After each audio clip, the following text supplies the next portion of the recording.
Hi there guys, in this video I will show you how to share Spotify playlist. Spotify made it easy for you to share playlists with your family and friends, and there is a share button right in the app. Also, you have the option to do it via email, social media, and even text messages.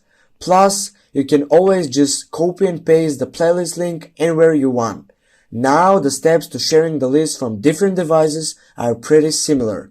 And this same goes for sharing on social media. But certain features make the job much easier, and you may see different sharing suggestions depending on device you're using.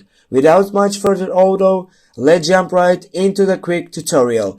First, you need to go on your library, for example, and then you need to select your playlist or someone else's playlist. First, I will set the someone Sia playlist.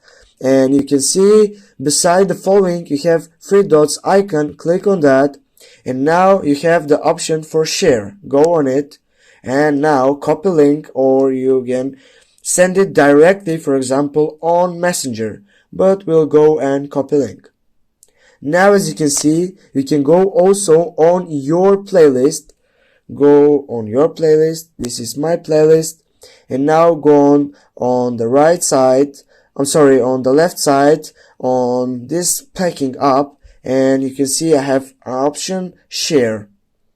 Now I have again the same options for sharing this playlist. Thanks guys for watching.